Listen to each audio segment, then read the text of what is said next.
Boa noite, boa noite a todos. Eu sou Brenda Pacheco, uma das integrantes do coletivo Juspsi, e junto com a Marisa Santiago, somos um coletivo de psicólogas que promove ações de prevenção e enfrentamento às diversas modalidades de violência contra a mulher. E hoje a gente vai conversar com a Bianca Alves e a Isabelle Faria. A gente gosta muito de conversar e todo mês a gente convida pessoas especiais para estarem aqui com a gente e compartilharem os seus saberes. Essas duas advogadas, a Bianca e a Isabelle, fazem parte do Justiça Delas. A Bianca é uma advogada criminalista, sócia do escritório Alves e Faria e é diretora executiva do Justiça Delas. Ela é pós-graduada lato sensu pela Emerge, pós-graduada pelo IERB em Ciências Criminais, vice-presidente da Comissão de Direito Penal da ABA do Rio de Janeiro, coordenadora da ABA Conscientiza, um projeto social que leva palestras para escolas sobre diversos temas. E a Isabelle Faria é uma advogada familiarista, mestre em Teoria do Direito do Estado e Direito Constitucional pela PUC-Rio, pós-graduada em Direito das Famílias pela PUC-Rio, pesquisadora em Gênero e Direito, bacharel em Direito pela UERJ e diretora administrativa do Instituto Justiça Delas. É um currículo respeitável, né, gente? Vamos começar então com a nossa pergunta, que já está se tornando uma tradição e que a gente sempre faz para as nossas convidadas. Como vocês e o feminismo se encontraram e a partir de que momento a teoria política feminista se tornou uma referência para o trabalho de vocês? Gente, por favor, respondam, quem quiser começar, da forma como vocês se sentirem assim mais confortáveis para falar, porque hoje a gente está conversando com uma dupla, né? Então essa pergunta é tanto para a Bianca quanto para a Isabelle e para o conjunto do Justiça Delas, né? Eu posso até começar. Eu acho que o meu encontro foi um encontro casual, posso dizer assim, né? Eu tinha um trabalho que era um trabalho criminal, normal, advogada criminalista, lidando com demandas e tal. E aí, nesse meio tempo, eu perdi o emprego, assim, tipo, de um dia para o outro. E o primeiro caso que me surgiu foi um caso de violência doméstica familiar. E aquele caso me tocou bastante, porque eu percebi que a pessoa corria sério risco de vida e ela, infelizmente, desistiu de todos os processos e retornou para o agressor. Então, eu passei algum tempo sem dormir muito bem, porque aquilo me tocou assim internamente. Ela tinha uma criança pequena e assim, eu tentei conversar com ela, lógico, tentei fazer várias conversas, mas infelizmente não deu certo. E eu comecei a estudar. E a partir daí eu decidi que eu ia criar o Instagram, porque eu achava que, por exemplo, essa mulher, ela era uma mulher de classe média mais para alta e que não tinha a mínima noção dos direitos dela. Ela não tinha noção do que se colocava no imposto de renda, ela não tinha noção do quais eram as questões dos bens e o regime de bens que ela casou, ela não tinha muita certeza. Então, aquilo me deixou um pouco chocada. Eu falei, gente, uma mulher dessa não tem menor noção do que ela tem direito, né? Aí comecei a fazer um Instagram de forma caseira e informando as mulheres. Veio a pandemia, eu comecei a estudar mais, fiz uma pós-graduação em gênero, que até esqueci de colocar e acrescentar aí, no meio da pandemia, escrevi um livro, e tudo foi se encaixando. Eu acho que o feminismo veio com tudo isso, assim. Eu gosto de falar que quando você se encontra com o feminismo, não tem mais volta, né? Eu sempre falo isso. É um caminho sem volta, assim, porque... A gente comenta que não dá para saber, né? Uma vez que você sabe, você sabe. E aí, depois disso, cara, você, assim, falando bem abertamente com vocês, que eu acho que é uma conversa mesmo, depois disso você começa a pensar tudo que você viveu e como as coisas andam e, historicamente, como que a gente vem sendo levada a esse papel que a gente está hoje, o porquê disso e a questionar determinadas coisas. Lógico, a gente fica mais seletiva em determinadas situações, mas eu posso falar aqui que eu sou casada há quase 25 anos, e isso aí talvez tenha mudado, né? Que se meu marido estiver vendo, que mudado um pouco o relacionamento, eu acho que muda a forma de você pensar, muda a forma de você educar os filhos. Para mim foi um grande encontro. Então, é isso, assim, a própria teoria e tudo mais, e toda a história do feminismo me toca muito, porque é nesse lugar que me encontro aqui. Eu sou mãe, sou casada, né? Uma mulher casada e tudo mais, mas que realmente tem meus questionamentos, assim como todo mundo.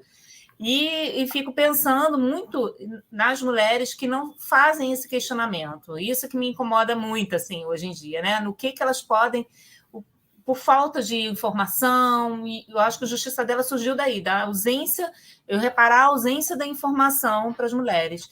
E essa coisa da informação é que foi sendo levada pelo Instagram de forma gradual, e que chegou um momento que a gente não teve outra saída, e a Isabelle vai poder falar aí melhor também, a não ser fundar o Instituto, porque a gente sentiu uma necessidade muito grande de ajudar de uma outra maneira essas mulheres. Nós somos sócias, temos o escritório de advocacia, mas infelizmente a gente não conseguia ajudar todo mundo. Chegou ao ponto as pessoas baterem na porta do escritório pedindo ajuda, e a gente não tinha como ajudar todas.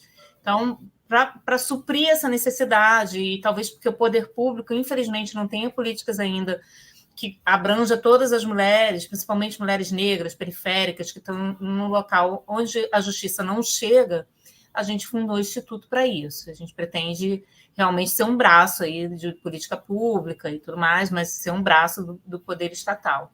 Tá? Eu adoro o que eu faço, então eu sou entusiasta, sabe, gente? E fiquei muito feliz desse encontro. Agradeço muito que vocês tenham convidado a gente para falar de um tema tão importante. Tá? Como vocês viram, gente, boa noite primeiro. Como vocês viram, a minha história da Bianca se cruzou muito por conta dessa vontade em comum, e eu acho que em diversos momentos o feminismo ele proporciona esses encontros, né, de pessoas que querem se colocar enquanto agentes de mudança. Eu acho que talvez eu já tenha nascido com uma semente do feminismo dentro de mim, mas sem saber dar nome àquilo. Eu vim de uma linhagem de mulheres, uma família bem matriarcal, centralizada em mulheres, e sempre tendo exemplos e referências fortes. Enfim, em determinada ocasião eu fiz minha árvore genealógica e eu vi que isso tem uma ancestralidade que traz, então impossível desvincular isso a algo que me antecedeu, mas começou a ficar muito mais forte quando eu entro na universidade e lá me aproximo de pessoas com uma consciência parecida e começam a me mostrar que dá para dar nome para isso, né? Isso tem um nome, tem um campo, não só de estudo, mas de atuação social. Na universidade, eu participo ali na semente, na origem do coletivo feminista, do direito da UERJ. No final da faculdade, eu tenho uma aproximação com a área específica do direito das famílias, e assim que eu saio da universidade, os primeiros casos que aparecem de atuação profissional enquanto advogada são casos de família totalmente atravessados por situações de violência doméstica. E aí, naquele momento, eu percebo, nossa, por que a gente não aprende isso na universidade? Por que não se fala sobre o quanto os casos de família têm interseção com violência de gênero, com violência doméstica e familiar, principalmente? E nesse cenário, eu acabo me reaproximando da Bianca. Eu já tinha trabalhado com a Bianca no criminal durante a faculdade, e eu me reaproximo dela porque, ao mesmo tempo que esse incômodo está se desenvolvendo em mim, a vontade de fazer mudar alguma coisa, a Bianca, ela inaugura o Justiça Delas, e por essa iniciativa em comum a gente se aproxima e começa a pensar em comum. Primeiro no campo profissional, a gente se junta, e eu na parte de família, a Bianca na parte criminal, atuando pela violência doméstica em defesa das vítimas, né? O nosso escritório ele é majoritariamente composto por casos de mulheres em situação de violência. A gente se aproxima, eu pela área de família, fazendo a interseção com a Bianca no juizado de violência doméstica, e a gente começa a construir profissionalmente esse campo, essa área de trabalho que, para além da teoria política feminista, a aplicação prática. E eu sempre falo, quando eu pesquiso, quando eu escrevo, o tanto que, para mim, a academia ela nunca pode ser descolada da prática social, porque senão não faz sentido, né? Não chega em quem tem que chegar. E nesse meio do caminho, a gente, a partir do momento que externaliza para o mundo, olha, temos essa bandeira, levantamos isso e é com isso que queremos trabalhar, acontece o que a Bianca falou. As pessoas vêm bater na porta, e não só, né, na porta física mesmo, mas pelos canais virtuais, as pessoas mandando e-mail, mandando muito direct no Instagram, pedindo algum tipo de acolhimento. E isso ganha uma proporção absurda durante a pandemia, em que enquanto as mulheres estavam ali dentro de casa, no contexto de isolamento social, estavam sendo totalmente expostas àquela violência que é invisível, né? Invisível aos olhos públicos, mas que se tornou frequente na denúncia desses casos durante a pandemia. A gente tem um crescimento exponencial, e aí nisso a gente começa a desenvolver esse trabalho social, que foi efetivamente formalizado no ano passado, por meio da criação do Instituto Justiça Delas, que tem esse objetivo de não só do acolhimento, de proporcionar o acolhimento a mulheres em situação de violência, por meio de um projeto permanente de acolhimento, com acolhimento jurídico, social, psicológico, mas também de cunho educacional, porque a gente sabe que não adianta a gente só falar para dentro da nossa bolha, porque a nossa bolha é o que chamam de pregar para convertido, né? No feminismo a gente acaba que se aproxima muito de pessoas que pensam igual, e onde a gente tem que chegar e onde a gente tem que estar para ser efetivamente um agente de transformação social, a gente precisa correr muito atrás. E pelo Instituto a gente consegue fazer essas interseções com a iniciativa pública, privada, ocupando espaços, falando para homens, porque é muito importante falar para homens sobre violência de gênero, sobre violência doméstica. Então, a gente se aproxima, acaba aproximando todos os escopos da nossa vida, desde a vontade pessoal de mudar alguma coisa, que é essa irresignação, essa insatisfação com o que está posto, que é o motor de tudo que a gente acaba fazendo, mas de conciliar a nossa atuação prática, seja na advocacia, essa advocacia com perspectiva de gênero, e também no âmbito social, com a atuação do Instituto. E o feminismo, ele atravessando a nossa vida de cabo a rabo, né? De ponta a ponta. E, enfim, essa eu acho que acaba sendo um compromisso que a gente firma e que a gente não pode se desvencilhar no nosso dia a dia. Gente, é muito, muito bom receber vocês. Obrigada por vocês terem vindo.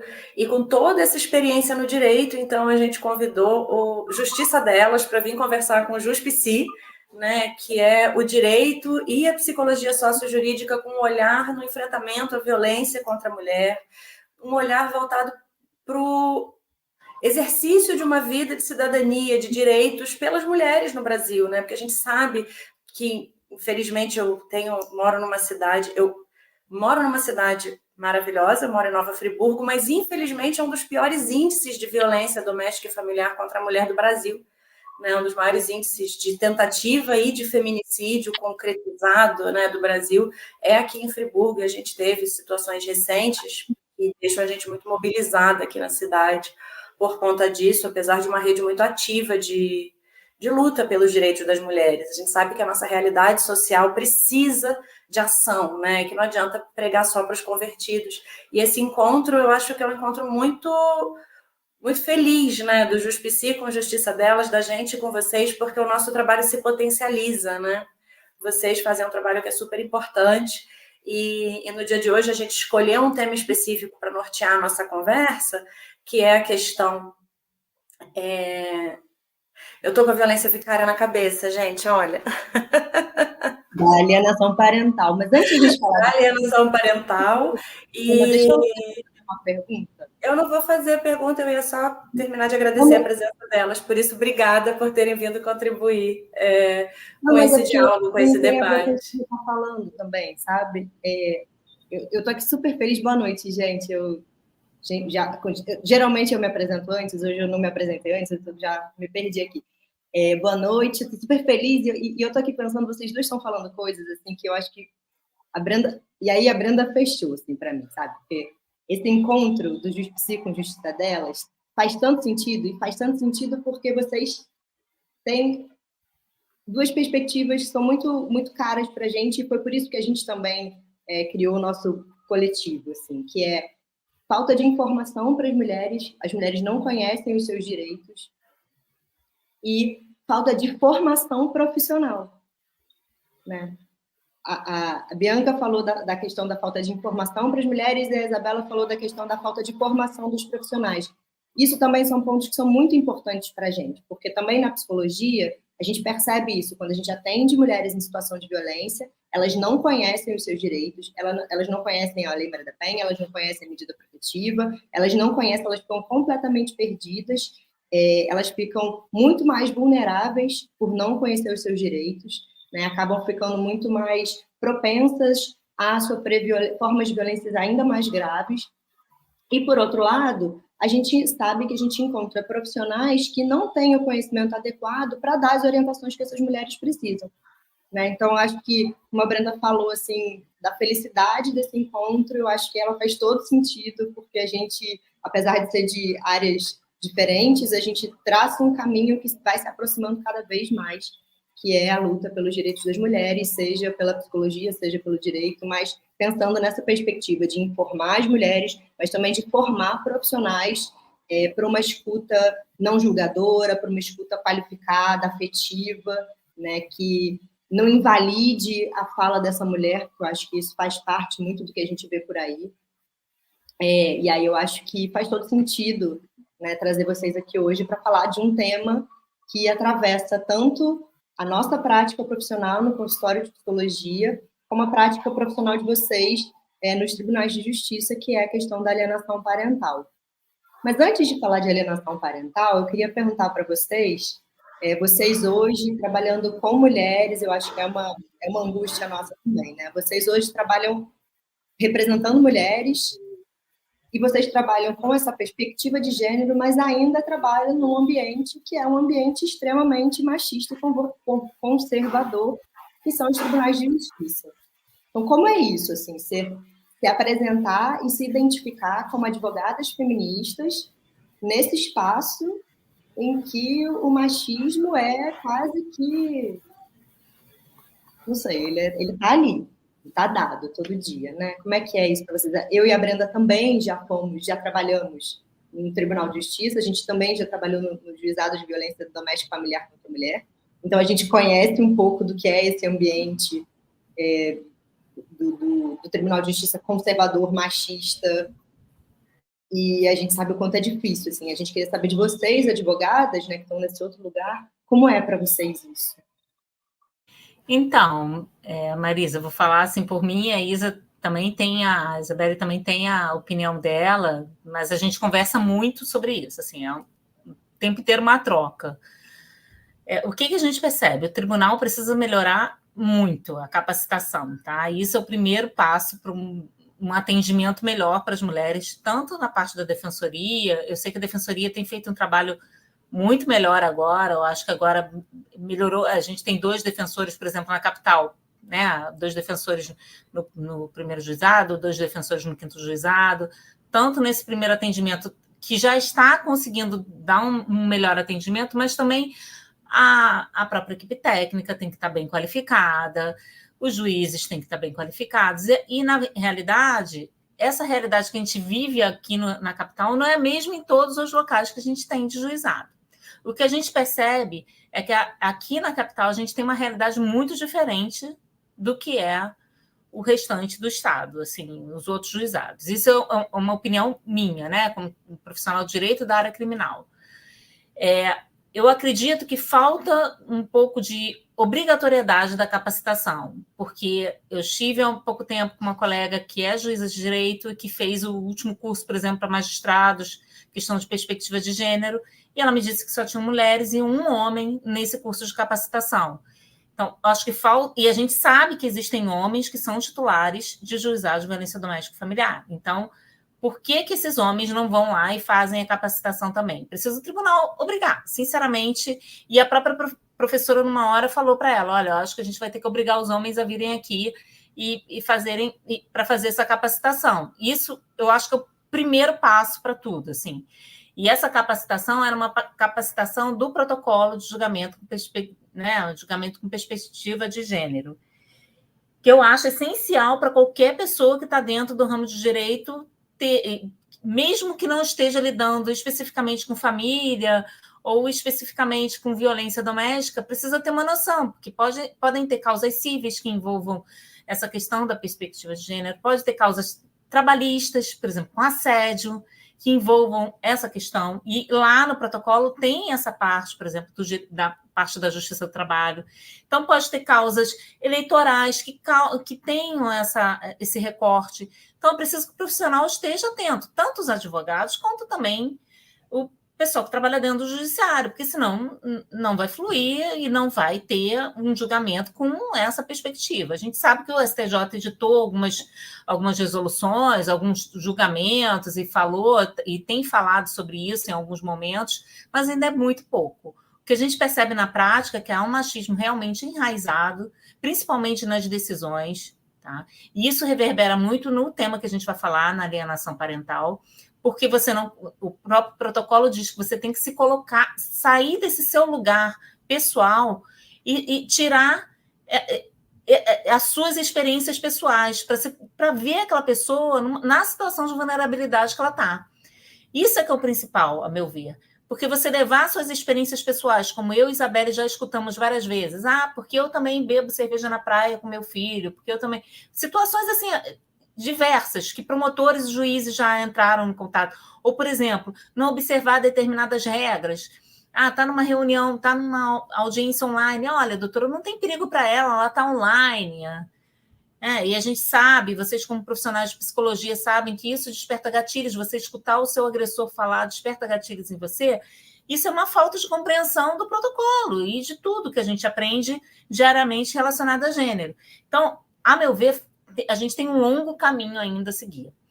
Como a gente normalmente faz é uma advocacia muito combativa, porque não tem outra forma. Assim, que a gente percebe que muitas vezes a gente tem processos até na corte. Isabelle pode falar um pouco melhor, assim, lógico, não citando nomes, mas a gente teve que chegar nesse lugar porque não estava adiantando, assim. E não adianta, você fala, você coloca as decisões, você coloca o que tem que ser decidido internacionalmente, quais são todas as perspectivas que podem ser, mas mesmo assim, o que a gente percebe na prática é que eles ignoram aquilo tudo e tratam tudo como se fosse um verdadeiro mimimi. E é isso, sabe? Se resume na cabeça dessas pessoas a isso.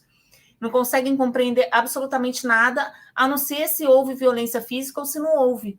E aí sim, eles têm... aqui não pode bater. Mas o resto das violências ainda tem uma dificuldade muito grande. A gente tem um índice muito grande de denúncias de violência psicológica, principalmente em delegacias, que não são casos que não chegam nem à denúncia, porque há uma ausência de direcionamento, há uma ausência de capacitação dos membros até do Ministério Público, aqui falando mais especificamente.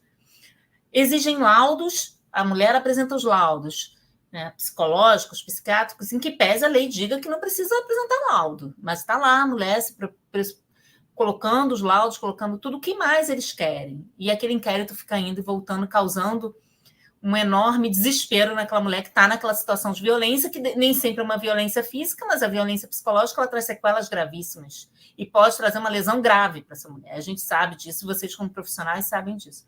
Então, a meu ver, falta bastante. É uma advocacia muito complicada, muito difícil, que eu sempre falo assim, que as mulheres precisam procurar os profissionais das áreas, o psicólogo que é capacitado, como vocês, da área, a advogada familiarista, como Isabelle, que é da área, o advogado criminalista que me coloca nesse lugar, que realmente tem capacitação nisso, da área, porque também não adianta o familiarista fazer o criminal ou o criminal querer fazer o de família, são áreas completamente diferentes, com prazos diferentes, com questões diferentes. Como também não adianta o advogado querer dar de psicólogo, porque ele não vai suprir essa coisa. Porque nem sempre aquela mulher que chega no seu escritório, ela quer denunciar. Às vezes ela só quer ser ouvida. Então, tem essa questão também que é muito importante. Tá? E normalmente, a gente consegue fazer o acolhimento e encaminhar para um profissional da área de psicologia, mas nem todo profissional de direito tem essa percepção do que essa mulher precisa. Então, eu acho que falta capacitação, sim, muita ainda. E a gente está falando a nível de Rio de Janeiro, imagina isso, nível nacional. Nós temos aí estados que são extremamente machistas, né, com índice de feminicídio altíssimo, então precisa melhorar bastante ainda. Só em complementação o que a Bianca falou, porque eu faço 100% das palavras dela as minhas, eu acho que tem alguns problemas que tem uma origem, né? A gente tem a capacitação como a necessidade de fazer com que o judiciário, da forma com que ele está agora, né? Como ele está agora, ele se adapte a essa realidade, aplique o protocolo, mas a gente também tem um problema de origem que é na educação jurídica em si. Como eu falei, eu dei o exemplo de que no direito de família, eu adorei direito de família, mas depois eu vi o quão absurdo era não falarem sobre violência contra a mulher quando falam de direito de família, direito das famílias, né, uma abordagem já mais contemporânea que contempla a pluralidade das famílias que nós temos hoje em dia. Nós vemos que a educação jurídica ela é falha na raiz. E aí, hoje em dia, já vemos projetos que buscam revisitar o direito a partir dessa perspectiva crítica de crítica feminista. Tem um projeto que eu acho interessantíssimo, que participam diversos professores, são alinhados a isso que a gente chama de feminismo jurídico ou dos feminismos jurídicos, porque são diferentes linhas, mas exatamente dessa crítica feminista ao direito, que é um projeto de reescrita feminista de decisões judiciais. O projeto pega decisões que são extremamente violentas, extremamente machistas, propõe a identificação, uma metodologia de identificação onde está o sexismo naquela decisão, e a reescrita dela a partir de uma perspectiva de gênero, de uma forma que não viole ainda mais aquela mulher que já... E assim, isso dentro do processo criminal, dentro de um processo civil, o projeto de reescrita tem esse objetivo. Então, assim, também temos esse problema na educação jurídica, mas temos iniciativas, e aí, como eu falei, dentro do feminismo nós temos agentes de transformação. Nós vemos muitas professoras que, onde elas estão inseridas, elas tentam desenvolver esses projetos academicamente, profissionalmente, e isso faz muita diferença. Uma segunda complementação que eu ia falar e que se relaciona muito com a grande dificuldade que nós temos hoje no direito das famílias, principalmente quando a gente fala de violência contra a mulher, da leitura global da violência compondo a vara de família e o juizado de violência doméstica. E, primeiro que tem um jogo de empurra, né? Isso daqui não é matéria de juizado de violência doméstica. A gente vai falar que a mulher sofreu, que a medida protetiva foi violada no momento em que o homem foi buscar a criança na alternância da convivência. A gente sabe que nesses momentos é que as mulheres estão mais expostas. Inclusive, há cerca de 2 anos e meio atrás, uma juíza do Tribunal do Rio de Janeiro foi vítima de feminicídio exatamente no momento da troca da convivência, em que o ex-marido, pai dos filhos, foi buscar as crianças na ocasião do Natal. E aí a gente vai comunicar nos juizados de violência doméstica que a convivência não pode continuar desse jeito e que teve uma violação de medida protetiva. Não, na verdade a gente vai na violência doméstica falar que teve uma violação de protetiva e a gente tem um magistrado ou magistrada que fala não, mas isso era só o pai exercendo o direito dele de convivência com o filho. Ele estava só indo buscar o filho. E aí a gente vai na vara de família falar, olha, ele se aproveita das ocasiões em que vai buscar a criança e promove violência psicológica contra aquela mulher, uma violência moral, enfim. E aí na vara de família a gente vai ouvir, não, mas isso daí é violência doméstica. A vara de família está preocupada aqui com a criança, a gente não está preocupado com a violência doméstica. E isso tudo acontece no mesmo universo em que existe a Lei Maria da Penha, que prevê que o juizado de violência doméstica tenha competência para analisar também alguns dos casos de direito das famílias. Então, como alimentos provisórios, a fixação de alimentos provisórios, divórcio liminar. Porque muitas vezes a mulher que sofre violência, ela quer imediatamente desfazer com aquele vínculo. E nós que atuamos de frente com esses casos, a gente sabe da importância que isso tem para o rompimento do ciclo da violência. A mulher, ela vê o divórcio e é tão relevante que aquele divórcio está naquela hora, que muitas vezes se a mulher continua sentindo esse vínculo ao qual ela é submetida, que principalmente se tem uma vulnerabilidade financeira, a perpetuação do casamento, a manutenção do casamento é utilizada como mais uma violência, que é uma violência patrimonial, a gente sabe que enquanto a mulher não tira esse vínculo, para ela é muito mais difícil de romper o ciclo da violência. Então a gente vê que essa dificuldade dos juizados aplicarem o dispositivo legal, né, que fala que teria que aplicar, e as justificativas são as mais variadas, mas principalmente pela falta de capacidade capacidade de abarcar mesmo, porque são muitos casos de violência doméstica, e que se começar a falar de direito das famílias, vai deixar de proteger a mulher que realmente está em risco. A gente tem pouquíssimas experiências no Brasil em que isso de fato acontece, em que o juizado de violência doméstica analisa situações de direito das famílias, mas a gente tem um projeto de lei do ano passado, que está tramitando no Congresso Nacional, de que tem essa previsão expressa de que não só o que já está na Lei Maria da Penha, mas que tem uma ampliação. A gente tem uma experiência no Chile de que as varas de família são varas de família e de medidas protetivas. Por quê? Porque a mesma vara de família vai ser a vara que vai analisar medida protetiva para a mulher e medida protetiva para as crianças. Porque a gente sabe que conforme isso vai se dissipando, aqui vou falar da experiência do Rio de Janeiro. A mulher sofreu violência, a criança sofreu violência e tem uma disputa de guarda como pano de fundo da situação.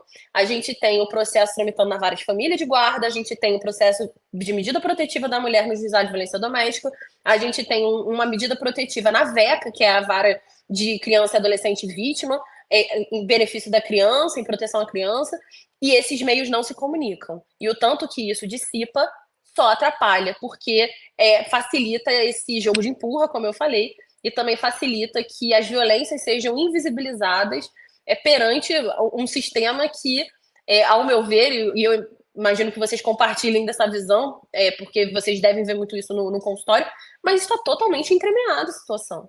Né? A gente não pode afastar a violência contra a mulher, da violência contra a criança, das situações de guarda, de alimento, e aqui a gente está hoje falando de alienação parental, exatamente porque a alienação parental ela vem nesse contexto.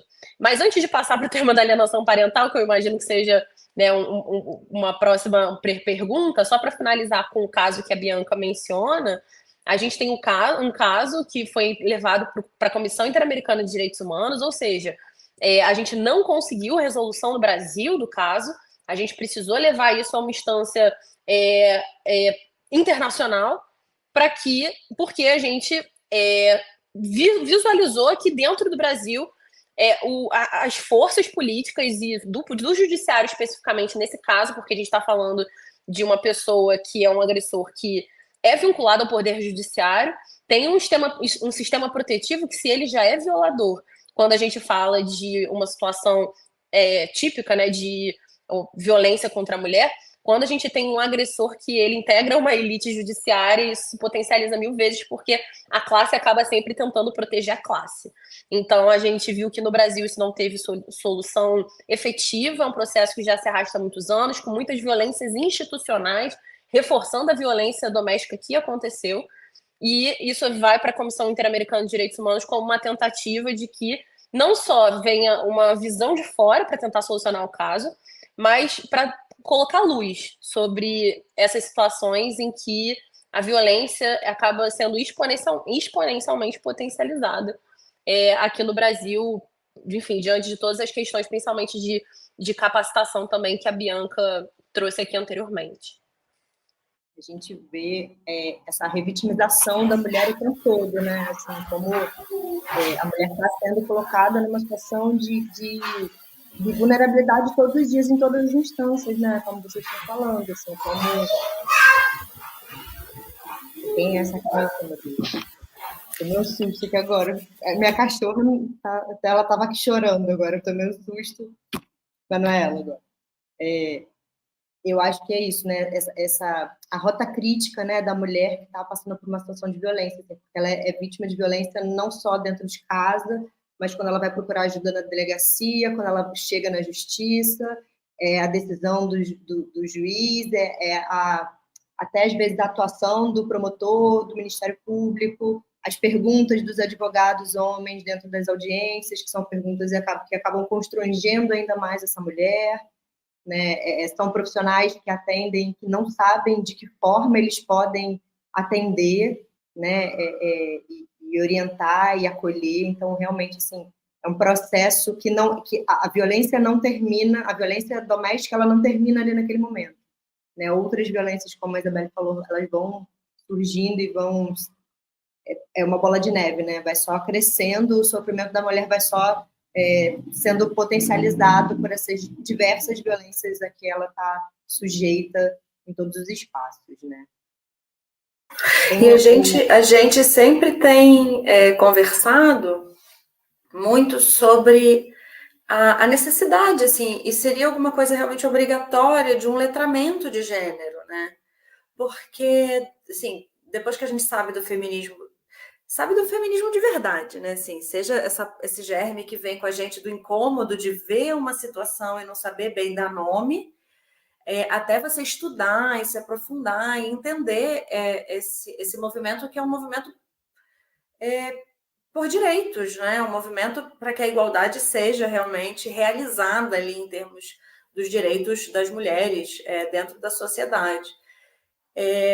E que não dá para ser opcional, não dá para ter uma psicologia que enxerga um sujeito e que gênero é uma opção de análise, que raça e etnia é uma opção de análise, que classe social é uma opção de análise, como se a gente fosse pensar as pessoas como modelos de laboratório, né? Como se a gente fosse aplicar ao ser humano a ideia de uma ciência da física que pode, de alguma forma, ser neutra, porque a pedra não tem raça, a pedra não tem etnia, a pedra não tem sujeito, mas tudo aquilo que é próprio dos seres humanos, do conhecimento das ciências humanas, do conhecimento dos direitos, das garantias de direitos para os seres humanos, de alguma maneira é necessário que a gente aprenda a pensar dentro das ciências humanas e não usando um modelo de neutralidade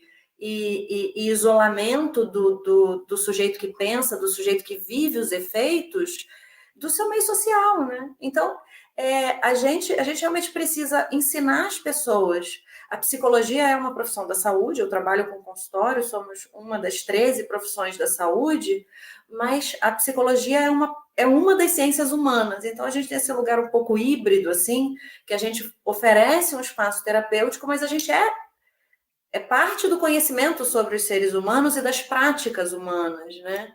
Nesse sentido da aplicação das ciências humanas.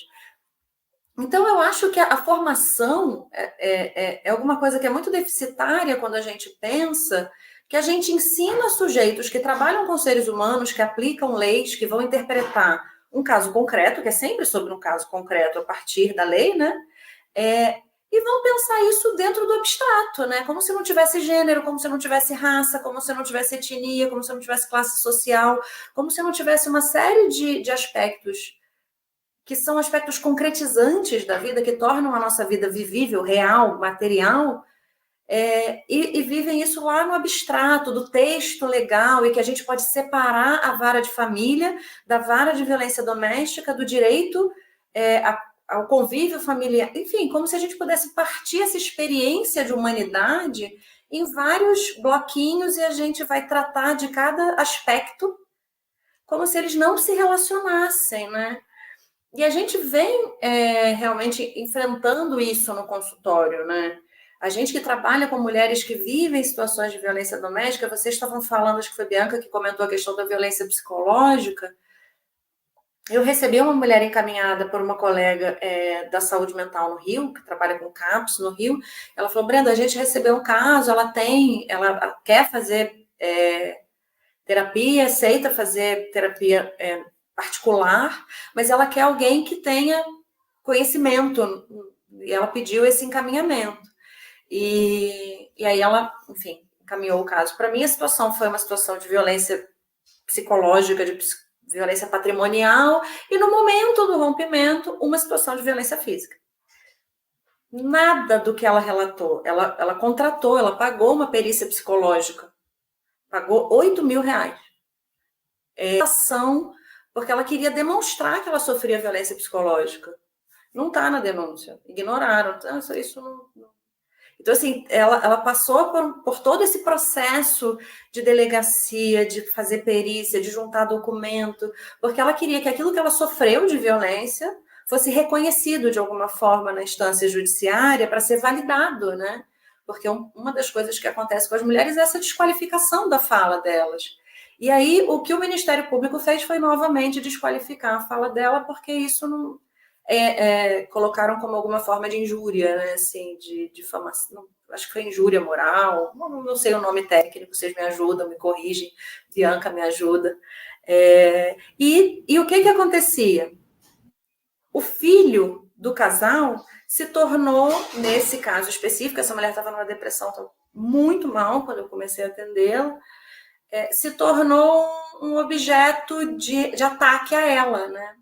E essa ameaça regular de que ela seria acusada de alienação parental se não deixasse o pai ficar com a criança. Só que essa criança estava muito doente, com problemas respiratórios, precisava fazer uma cirurgia de desvio de septo, essas coisas para melhorar a respiração. E ele se recusava a pagar, se recusava a levar no médico, se recusava a saber, e assim, se recusava a saber da situação do filho.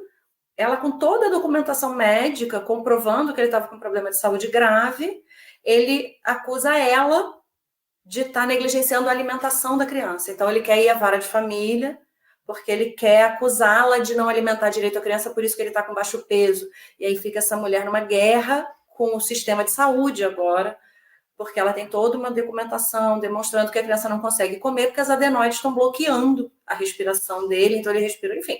Toda uma questão de saúde física.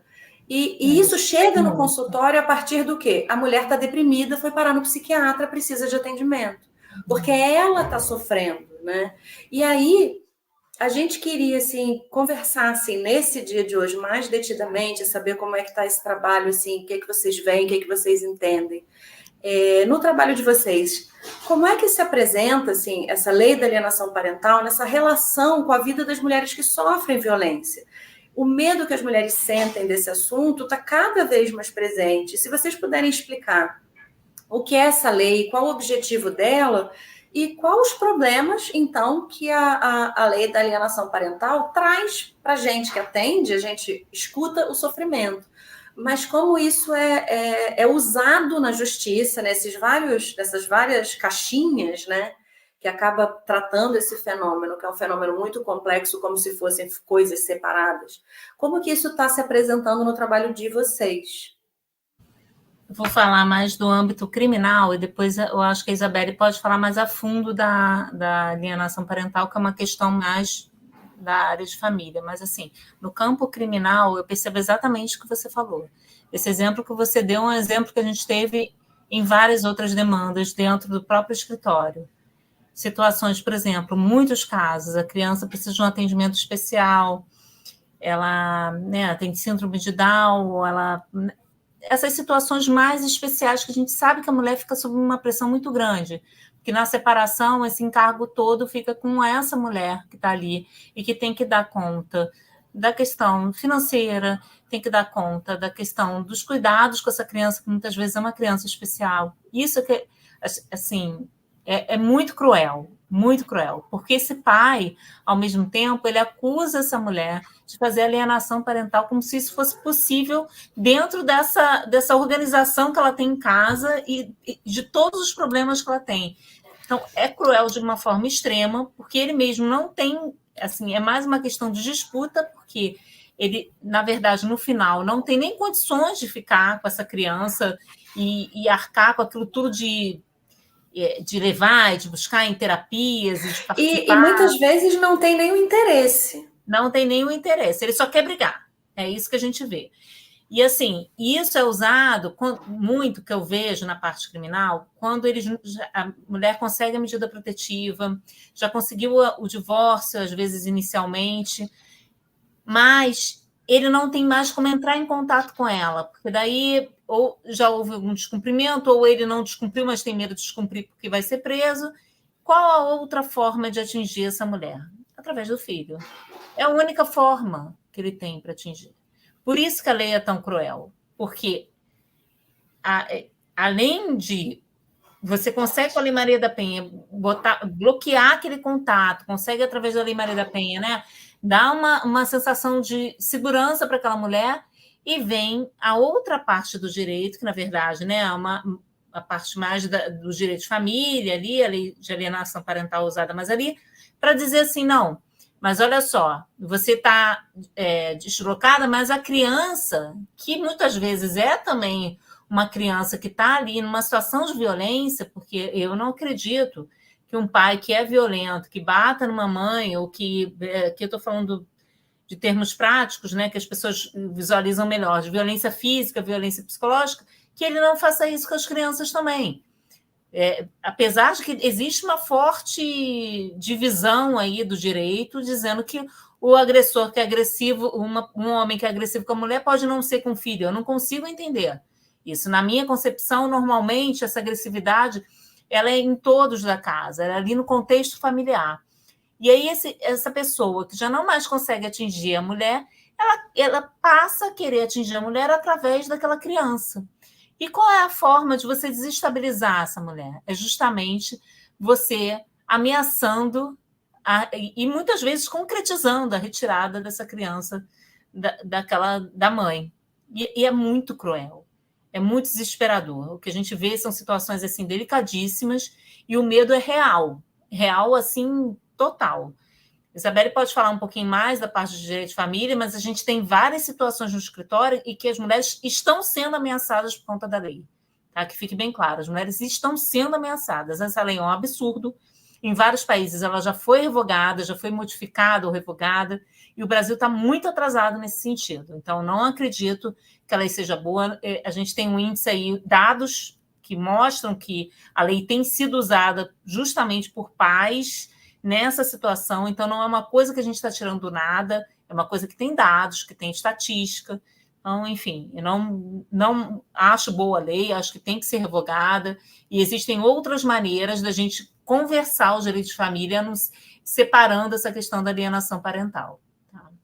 A síndrome da alienação parental, ela surge a partir de uma perspectiva sexista, né? O médico que criou a síndrome, né, que ela nem é considerada mais dentro do DSM, do CID, né, que são as normativas classificatórias de doença usada pela medicina, já eliminou isso. Isso não é mais considerado uma doença, pois é. Não é uma doença, né? O médico que criou, ele vem dessa perspectiva sexista mesmo, né? Quem é alienadora é sempre a mulher, como se isso fosse uma característica da mulher. Isso é muito cruel. Assim. Esse homem, ele defendia homens que tinham agredido mulheres, homens que tinham sido acusados, inclusive, de violência sexual contra crianças. Né? Então, assim, é uma lei que já surge totalmente errada. É uma lei que já surge com essa característica de que eu vou ferrar as mulheres. Né? Não tem outro caminho. Isso não podia ser diferente. A lei da alienação parental ela não poderia ser diferente, ela não poderia ser aplicada de forma diferente quando a origem dela é uma origem que coloca as mulheres como as vilãs da história, né? Quando, na verdade, são elas que sofrem as violências. E acho que, como a Bianca estava falando, assim, ainda que os autores de violência eles não cometam violência diretamente contra as crianças, você viver naquele contexto de violência vai impactar aquelas crianças de alguma forma.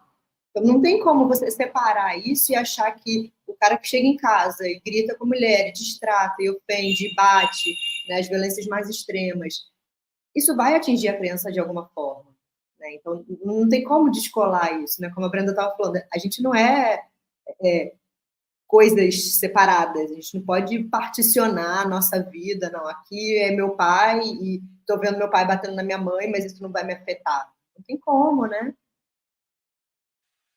Sim, Marisa. E você trouxe um ponto que é extremamente relevante para o debate sobre a lei de alienação parental, até antes de entrar na parte referente ao direito das famílias, que é o fato de ser uma pseudociência, que ela já nasce antiquada no Brasil. Foi uma teoria de um médico psicanalista, como você falou, que já utilizava seu carimbo técnico para finalidades extremamente escusas, já desde os anos 80, e aqui essa lei emplaca num cenário obscuro ali do final dos anos 2010, acaba passando e entra em vigor no ano de 2010, a contrário, assim, mesmo já sendo considerada a alienação parental, a síndrome de alienação parental, né, como de fato uma pseudociência.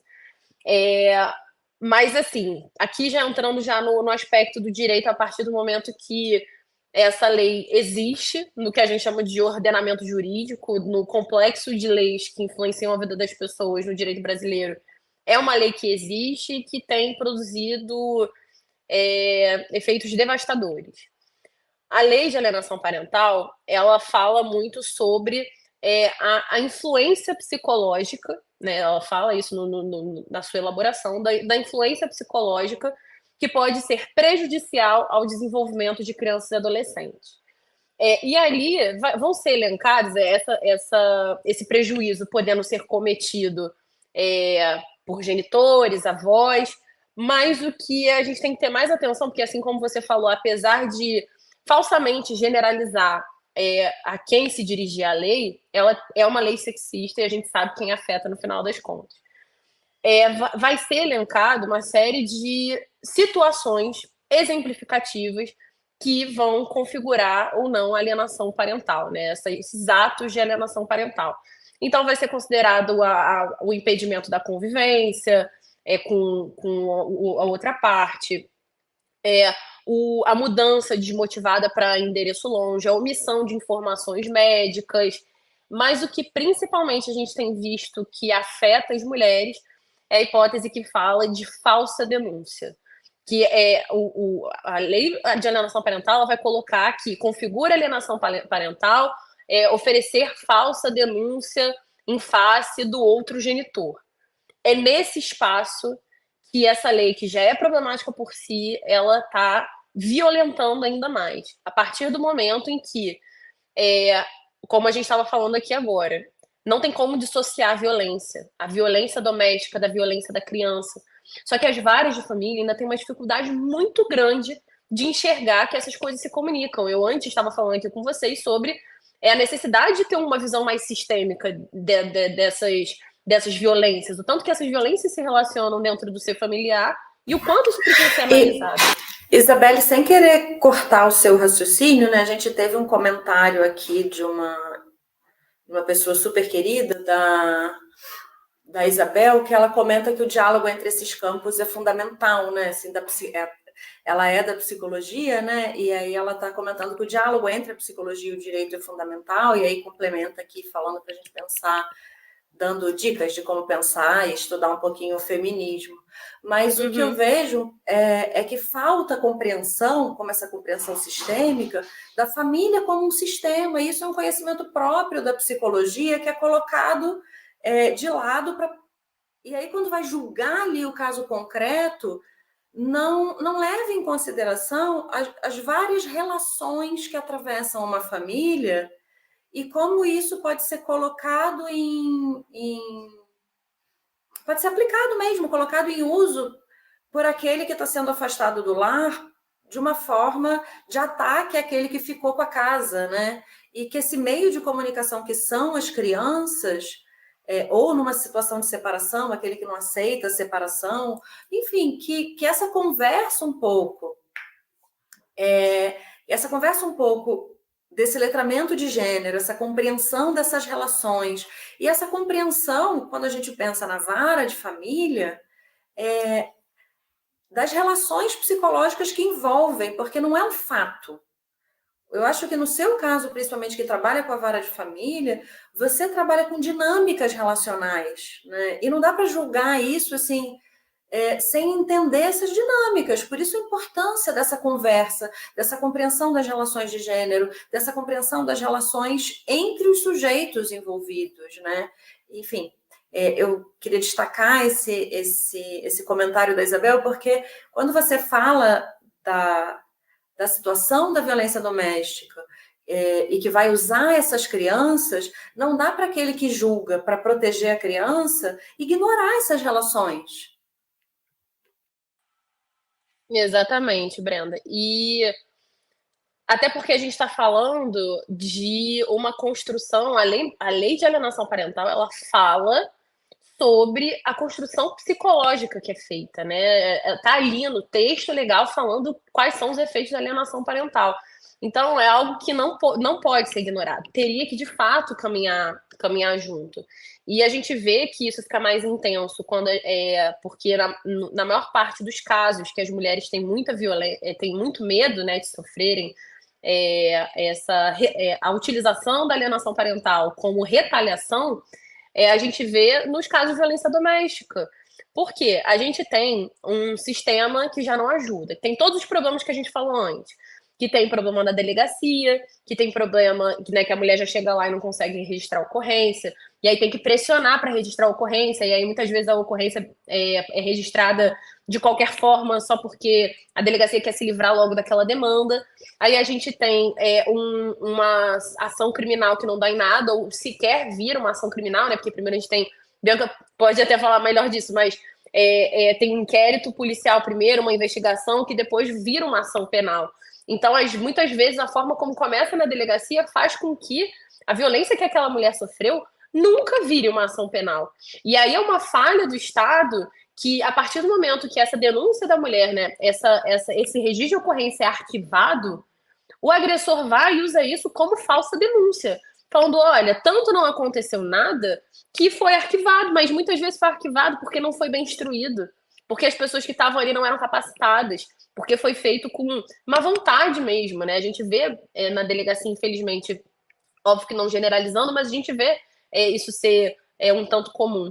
Então, a partir Desculpa, do momento... de novo, Isabelle, vamos generalizar sim, que a gente trabalhou muitos anos dentro do juizado de violência doméstica, fazendo a parte, né, de estudo psicológico, e, em geral, a vítima chega, faz um relato muito sofrido, muito longo de tudo que ela viveu, e o relato do registro de ocorrência, né, tem todas aquelas informações, várias páginas, que chega no judiciário, tem um pedido de medida protetiva com uma instrução, né, com a informação que vem da delegacia de 4 linhas. 4 linhas.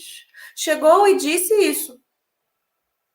Assim, sem o trabalho de relatar o caso, né? Então pode ou de pedir outras provas. O nosso trabalho, muitas vezes, era o trabalho de entrar em contato com essa mulher ou atender novamente essa mulher para fazer um relatório para que aí sim a medida protetiva pudesse ter alguma informação do que está acontecendo e ser deferida ou não, né? Mas, enfim, é muito, muito, muito comum que tem uma barreira em cada etapa, né? E aí o tanto que o arquivamento de uma denúncia como essa vai implicar na mulher perder a medida protetiva, mas principalmente no contexto da alienação parental, vai ser utilizado contra aquela mulher para falar, olha, ela cometeu uma falsa denúncia contra mim e ela está cometendo alienação parental. Enfim, isso vem sendo utilizado como argumento para os homens, né, que muitas vezes sequer têm o interesse de participar efetivamente da vida dos filhos, da convivência dos filhos, utilizando isso como ferramenta de agressão, de retaliação, de revanchismo. E a justiça muitas vezes assinando embaixo, né? Um grande número de casos assinando embaixo. A gente tem uma repercussão disso em relação à falsa denúncia. A gente teve um caso, porque assim, o que eu vejo das pessoas que defendem a lei de alienação parental? E aqui eu estou falando enquanto uma pessoa que não defende a lei de alienação parental, porque na minha visão jurídica do tema, a gente tem o Estatuto da Criança e do Adolescente que é suficientemente protetivo. Lá a gente tem todas essas medidas de estudo psicológico, de estudo social, de destituição do poder parental, de suspensão do poder parental, de afastamentos que sejam necessários. O Estatuto da Criança e do Adolescente, que é bem anterior, né, da década de 90, ele é suficientemente, ele cumpre suficientemente o papel protetivo. A lei de alienação parental, ao meu ver, é juridicamente desnecessária. Eu complementando o que você está dizendo, eu acho que a sensação que eu tenho é que a Lei Maria da Penha, não, a Lei da Alienação Parental, ela veio, de fato, como uma retaliação à Lei Maria da Penha. Sabe essa coisa que a gente escutava muito, porque a gente também trabalhava com um grupo de autores de violência lá no juizado, e eles falavam muito pra gente, a pergunta clássica, né? Por que não existe Lei João da Penha? Sabe a Lei João da Penha? A sensação que eu tenho, ela se personifica... Ou a lei Mário de Olaria, né? Que assim, a Maria é da Penha, o Mário é do bairro vizinho de Olaria. Então, tem essa fala revanchista dos homens. E a sensação que eu tenho é de que a lei de alienação parental, ela vem justamente para dizer, é isso aí, vocês não têm a lei de vocês, então nós, homens, a gente vai lutar com as armas que a gente tem, como se eles já tivessem poucas armas. A nossa arma vai ser a lei de alienação parental. Porque é muito frequente, assim, o medo das mulheres é gigante, elas querem desistir do processo de medida protetiva para não correr o risco, elas preferem continuar sendo vítimas de violência do que correr o risco de perder a guarda dos filhos e deixar que os filhos dela fiquem com uma pessoa, enfim, que só está usando as crianças como arma. Na verdade, é um instrumento de coação. Exatamente. Eles fazem isso para que a mulher ela recue no criminal também. Isso é fato, né? E isso que você falou, Marisa, faz parte de uma lógica que tem um nome, né? Que, enfim, eu não costumo utilizar esse nome porque eu ainda não me debrucei para ver sobre a fidelidade teórica dele, mas que fala de um ciclo que faz muito sentido, que é o Darvo, né? O homem que é Darvo, que vai utilizar aquele processo para dificultar a situação da mulher, vai atacar aquela mulher por meio do processo, vai inverter os papéis, essa inversão de papéis em que, nos casos, o homem se coloca como vítima e a utilização de alienação parental, o homem, quando é agressor, ele quer aproveitar de um contexto em que ele pode ser visto como vítima. E fala, olha, não é só você que é vítima, é como você falou, é como se fosse um instrumento de proteção do homem. E no final continuar usando isso, né, ciclicamente como forma de ofensa. A maior crítica que eu escuto é de quem defende a lei de alienação parental, falar que não tem comprovação de que a finalidade da lei é desvirtuada. Além da Bianca ter falado, né, que já tem estudos que demonstram que sim, a lei ela acaba tendo essa utilização, não tem como a gente não se apegar aqui a casos práticos que a gente vê no dia a dia do escritório. Nós tivemos um caso especificamente muito marcante, porque a violência doméstica ela era latente, foi um caso que não era nem no Rio de Janeiro, era um caso em São Paulo. A violência doméstica era muito latente, e um homem que se utilizou desse sistema para se beneficiar, ele chegou ao ponto dele lesionar o próprio filho para a mulher ir fazer uma denúncia de maus tratos contra ele. No final das contas, ele conseguiu um laudo médico dizendo que aquela lesão era uma lesão como se fosse uma micose, alguma coisa de higiene, mas não, era uma lesão, um machucado. O procedimento foi arquivado ainda na delegacia, não deu em processo nenhum, porque era um processo de maus tratos do pai contra o filho, não deu em nada. E depois ele começou a utilizar isso como argumento de alienação parental. Ela denunciou falsamente. Ele plantou a violência e para depois ele já totalmente amparado, assim, é uma frieza em que se pensa estrategicamente isso e enfim, é o uso totalmente deturpado. Só que uma coisa, e assim, já caminhando aqui para o final da minha fala, especificamente em relação à alienação parental, uma coisa que a gente não pode ignorar nesse cenário são as práticas de autoalienação. O tanto que o próprio homem se afasta, não participa efetivamente, ou faz vista grossa em diversos momentos de não exigir, de não exigir estar na convivência, de não se inteirar, de não participar. E nesse caso especificamente a gente tinha isso acontecendo porque era uma criança com autismo, e o pai dizia que estava, além da falsa denúncia, ele também dizia que estava tendo a omissão das informações médicas do filho, só que na verdade ele estava numa posição muito cômoda de não ser o responsável principal pelos cuidados com o filho, porque quem estava ali sempre na terapia, fazendo desenvolvimento ABA com o filho, e na fonoaudióloga, e na psicopedagoga, psicomotricidade, era a mãe. E o pai não ia atrás de saber, mas a partir do momento que ele não vai atrás de saber, ele diz que a mãe está alienando porque ela não tem um movimento proativo de compartilhar com ele as informações. Então, e no final das contas, o que utiliza? A lei de alienação parental para dizer ela está me alienando, ela está me afastando. Enquanto, na verdade, ele só estava ali se utilizando da posição privilegiada, que é como você falou, né? Como se o sistema não tivesse ferramentas já suficientes protetivas ao homem. Ele se utiliza da proteção da posição privilegiada de que dele não era exigido cuidado, enquanto homem, de que ela abdicou do próprio trabalho e estava de licença, servidora pública estava de licença já há muitos meses. Ele vai e diz que ele não pode tirar licença porque ele não pode se prejudicar no trabalho e designa ela como única cuidadora. Depois quer usar esse argumento como alienação parental. E a gente cansa, infelizmente, de ver isso ser utilizado nos processos.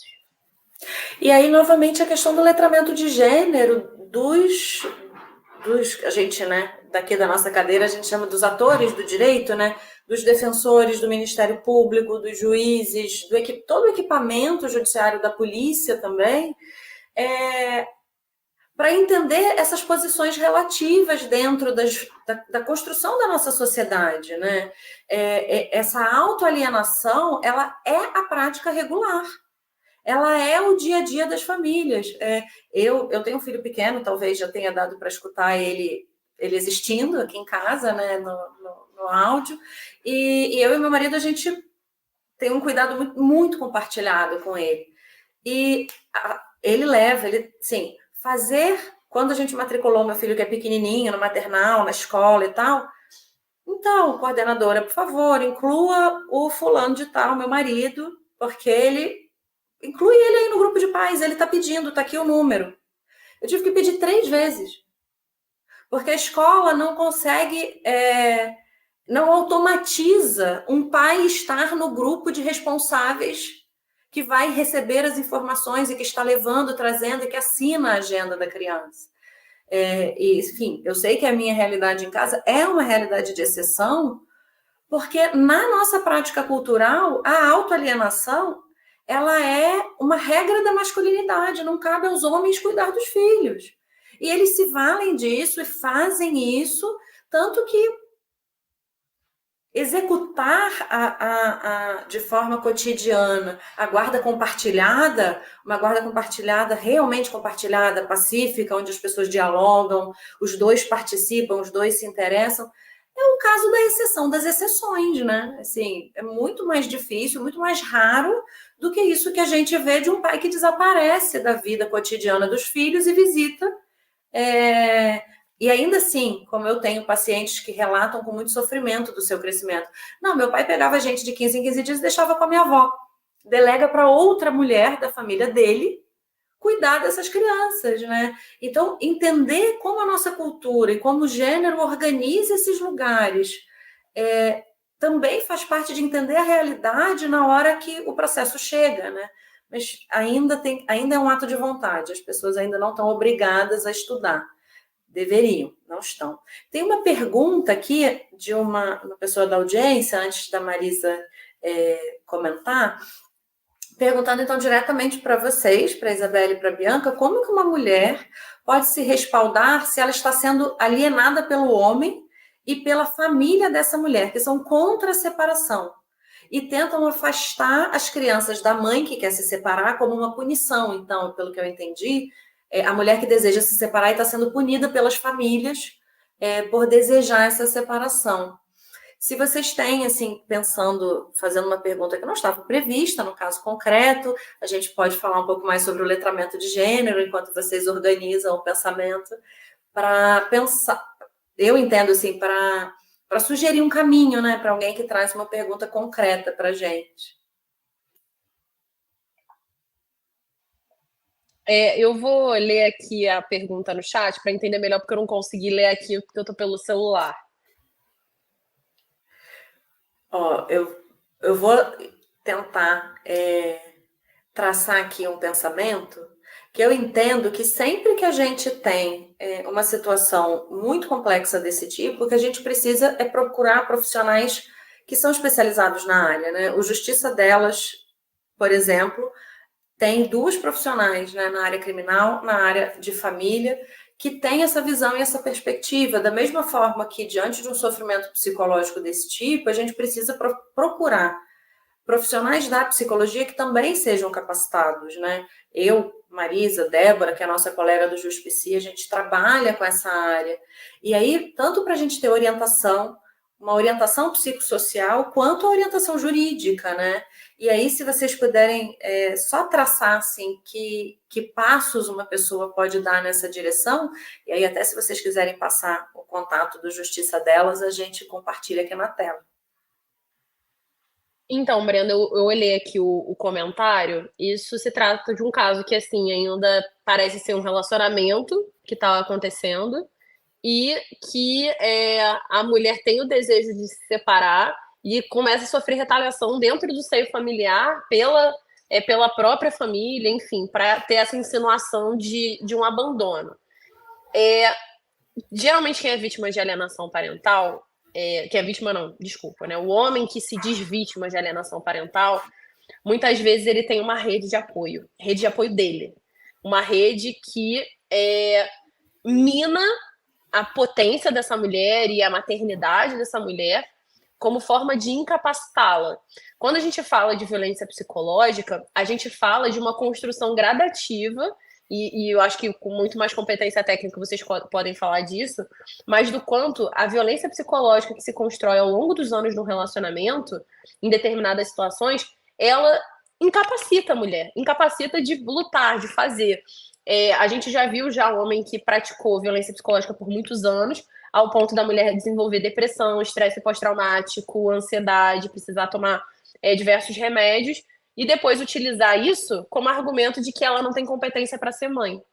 E esses cenários vão se desenhando nos processos de família, e é como esse caso especificamente, eles começam antes mesmo do divórcio, quando começa a ter esse ímpeto de separar, muitos homens têm a frieza de estrategicamente pensar como pode ser mais benéfico para ele a partir do momento do divórcio, até porque em retaliação ao divórcio, porque muitas vezes o homem não quer. Então, a partir do momento que tiver o divórcio, como é que ele vai fazer? Nesse caso, especificamente, parece que o homem já está planejando ali com um apoio familiar, um afastamento, simulando um afastamento.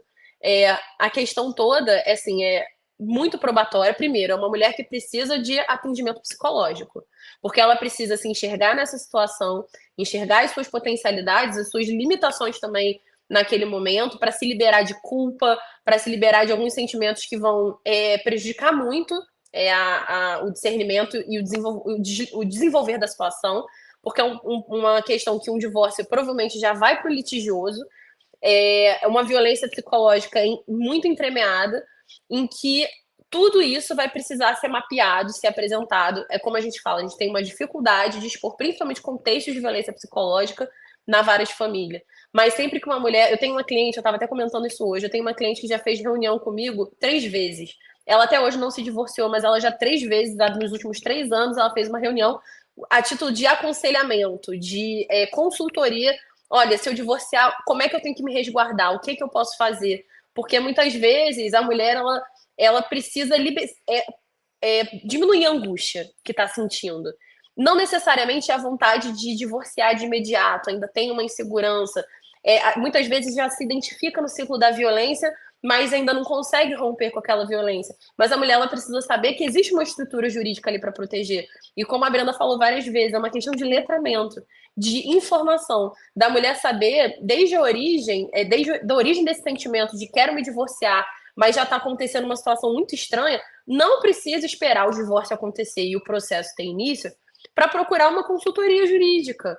Muitas vezes a consultoria vindo antecipada, vindo preventivamente, vai ajudar essa mulher na tomada de decisão e de se planejar para que o divórcio seja o menos traumático possível para si e para os seus próprios filhos. E observando essas nuances, caso a caso, a gente vai indicando quais são as provas que são necessárias, como é que a mulher tem que se precaver, se proteger. Algumas mulheres, a gente vê sempre isso nas matérias, né? Principalmente Fantástico, sempre está aparecendo. Que mulheres, quando já estão sofrendo violência, elas passam a filmar, gravar o que estão sofrendo, porque elas sabem que se não for filmado, não for gravado, pode muitas vezes não dar em nada.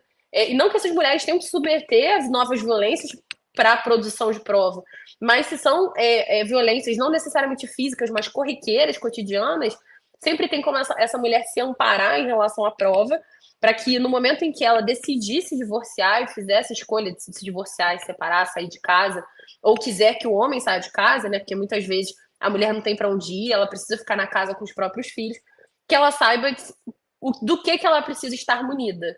E é muito mais fácil quando a atuação é preventiva, quando a mulher nos procura antes de tomar a decisão, para que ela possa se amparar em relação a provas, né, da melhor forma possível dentro do contexto que vai se desenrolando. E a Bianca, acho que vocês mandaram, né, aí o arroba.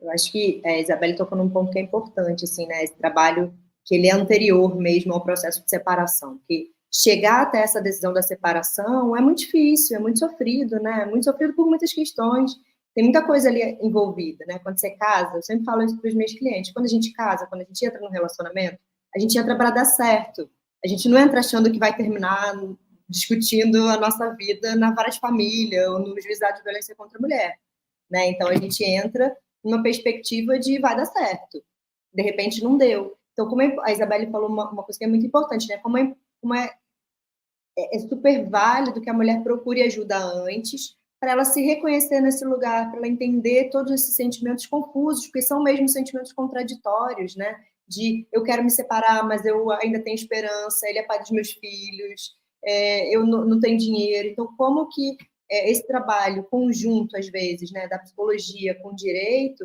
ele tem um potencial muito grande de fortalecer cada vez mais essa mulher, para que na hora que ela decida se separar, ela tome essa decisão muito segura, amparada por profissionais capacitados, né, que vão ali caminhar com ela nesse processo que não vai ser fácil, mas que ela possa ir se fortalecendo aos pouquinhos também, né, porque às vezes ela chega no consultório e chega também provavelmente para vocês destruída, com a autoestima destruída, sem acreditar nela, sem acreditar nos sentimentos dela. Então, como é importante o que vem antes da separação em si, né? Esse fortalecimento, as informações que ela precisa receber, né? As orientações que ela precisa receber. Então, acho que esse caminho é muito importante. E aí, já pegando assim o gancho dessa questão que vocês falaram, a gente já está meio que estourado no tempo, mas é porque o assunto é tão bom e a gente tem tanta coisa importante para falar. Pegando o gancho um pouco dessa coisa da violência psicológica também, que vocês vinham trazendo, né? Recentemente, a gente é super seguidora do Justiça Dela, gente, no Instagram. A gente já botou o arroba aí várias vezes, então sigam, porque tem sempre informação muito legal ali. Vocês falaram de um conceito que ainda é pouco conhecido aqui no Brasil, mas acho que tem tudo a ver, não dá para falar de alienação parental sem falar desse conceito, que é a violência vicária, né? Se vocês pudessem resumir bem rapidinho, assim, porque eu acho que é o nome do que a gente estava falando. É o nome do conceito daquilo que a gente estava falando, dessa violência psicológica e de como isso é usado contra as mulheres. É exatamente essa violência que utiliza os filhos, né? Eu acredito que assim, a violência, só demos o nome à coisa, porque, na verdade, essa violência sempre existiu. E quando ela é feita através desses filhos, ela, na verdade, ela é colocada através dos filhos, porque já não mais dá para colocar em cima de mulheres e por questões diversas, a gente chama isso de violência vicária. Mas, assim, o nome, eu acho que é mais para dar nome às coisas assim, mas eu acredito que isso sempre existiu. Como também as tentativas dos homens de desqualificar as mulheres das mais diversas formas, e aí tem a lei de alienação parental, mas ontem mesmo estava vendo uma jornalista fazendo uma live com um agressor da Maria da Penha. E você fica pensando, gente, o que passa na cabeça de uma pessoa fazer uma live desqualificando uma mulher que levou o julgamento dela para fora do Brasil e conseguiu a condenação do Brasil naquilo. Então, assim, a verdade é que eu sempre falo isso, que cada passo que a gente dá, 2 passos que a gente dá, tem sempre alguém tentando reverter e empurrar a gente para baixo, sabe? Sempre jogar para baixo. Então, a gente precisa estar sempre atento, lógico, dar nome às coisas é importante, mas principalmente saber o que é a violência mesmo que não saiba o nome, saber o que é e como procurar ajuda. Eu não queria deixar de terminar assim a live sem falar dos canais de ajuda, porque assim, eu acho importante. A gente lá no Justiça Delas, a gente tem um formulário que nós estamos divulgando com um grupo de voluntariado, é um projeto de acolhimento. Então, não queria deixar só de terminar, de falar isso, porque o projeto é totalmente solidário, totalmente social. Você preenche o formulário e vai ser direcionada para uma equipe. Os voluntários foram escolhidos a dedo, na área de psicologia, assistente social, de direito. Então, se você precisa de ajuda e quer uma orientação maior, preencha o formulário e entre em contato lá com a gente. Eu sei que vocês também têm um trabalho muito bonito e é importante que também profissionais que estejam aqui nessa live procurem indicar profissionais que sejam especializados nos diversos temas, em tanto familiarista como criminal, como psicólogos com essa orientação, que faz total diferença. Já ouvi casos de clientes com psicólogos totalmente sem menor noção do que é gênero, de como fazer. Então, é preciso divulgar os canais, por exemplo, se você está sofrendo violência, de ligar para o 190, se você precisa de orientação, ligar para o 180. Em que pese a gente tem um canal informativo, as casas de atendimento, esses locais que são setorizados, normalmente o 180 ele consegue te dizer um lugar seguro que você pode ir. A gente tem casas abrigo aqui no Rio de Janeiro que tem locais sigilosos para a mulher ficar com seus filhos. Então, se você está numa situação de muita vulnerabilidade, procure não só as DEANs, não só a gente tem aplicativo para denunciar violência doméstica, pode chamar a gente lá pelo chat, mas também é importante que a gente fale que existem outros canais de denúncia, né? O 180 é um deles. E que, por incrível que pareça, o 180 parece que tem uma coleta de dados também que é importante. Então, se você está na dúvida de como proceder, ligar para o 180 também é importante. Se a violência está acontecendo agora, não precisa ser você. Se é com seu colega, com seu vizinho, com a sua mãe, com alguém da sua família, liga para o 190 que a polícia tem que vir. Óbvio que a gente está falando isso num cenário normal. Eu sei que existem locais que a polícia não entra. Então, a gente tem internet aí que pode auxiliar em determinadas situações. Tá? Eu só estou falando isso para não deixar de falar, porque eu sei que o tempo está esgotando. E eu fico sempre preocupada de divulgar canal de denúncia, porque é por ali que normalmente a gente vê que a gente salva a mulher numa situação muito delicada. Então, resolvi deixar porque é importante, sabe? E, assim, eu queria agradecer a todos os profissionais que estão aqui no chat, que estão falando, que estão se comunicando, as mulheres que estão aqui. Eu sei que falta muita coisa sobre a alienação parental que a gente possa discutir, e eu quero me deixar à disposição de vocês para eventuais lives, eventuais encontros. A gente, eu acho que é só o nosso primeiro, quer dizer, na verdade é o segundo, né, gente? Mas é um dos primeiros encontros que a gente tem, eu acho que é uma parceria já de sucesso, então a gente está à disposição aí de vocês. E caso alguém tenha alguma ideia ou queira falar com a gente está à disposição. Nós temos um instituto, nós precisamos de projeto, estamos aqui à disposição. Um instituto totalmente transparente, com um corpo de conselho totalmente diverso, pessoas muito engajadas, então estamos à disposição de vocês aí para eventuais parcerias. Tá bom? Obrigada. Vou aproveitar o gancho do que a Bia falou, só para dizer que eu botei eu acessei aqui o YouTube rapidinho e botei nos comentários o link de acesso ao formulário de acolhimento para eventual divulgação, que é o formulário que se preenche para esse primeiro atendimento que tem lá pelo Instituto, e botei nossas redes sociais também.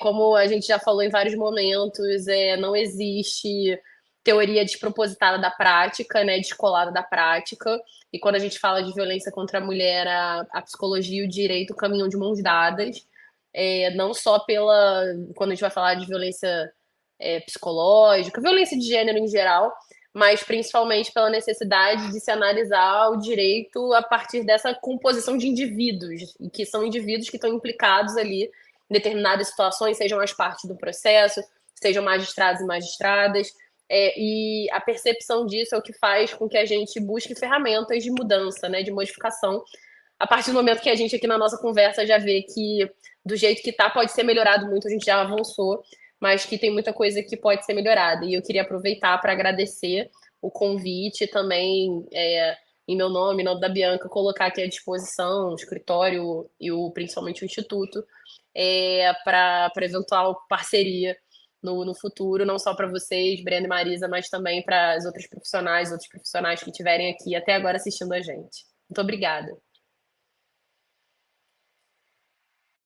Meninas, super obrigada pela presença de vocês aqui hoje, né? Eu sei que é tarde, está todo mundo cansada já, mas era um tema que a gente queria muito falar, e já queria falar há muito tempo, porque a gente tem se deparado com esse medo das mulheres, né, que sofrem tanto a violência psicológica, como outras formas de violência, a alienação parental, né, a violência vicária. Então, como isso é tão presente para a gente no nosso consultório e como é importante, né, como a gente falou lá no início da live, como é importante divulgar esse conhecimento, divulgar assim, essas informações, porque a gente sabe que quanto mais informações as mulheres têm, mais elas têm chance de proteger suas próprias vidas, né, de se resguardar de outras formas de violência.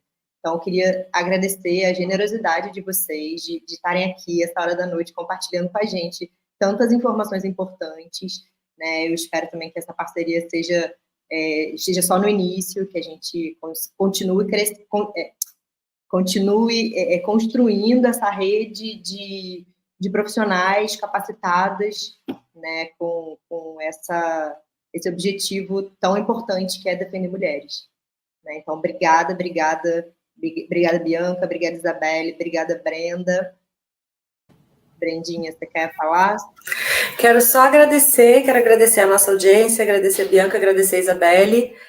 Lembrar que as lives do Justiça também estão disponíveis em podcast, para quem quiser ouvir, quiser relembrar, quiser as informações, mas não está podendo ali assistir o vídeo, pode colocar só o áudio, está nas principais plataformas. O Lucas fez tudo para a gente, ele não aparece, mas ele está aqui no estúdio. Obrigada, e Lucas. Que o Justiça...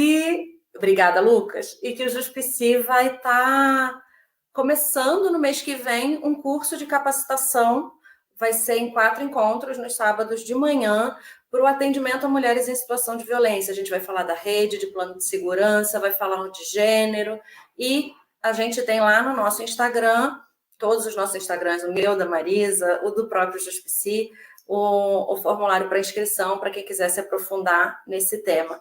Então, queria agradecer a toda a nossa audiência, agradecer de novo essa parceria que já ganhou os nossos corações.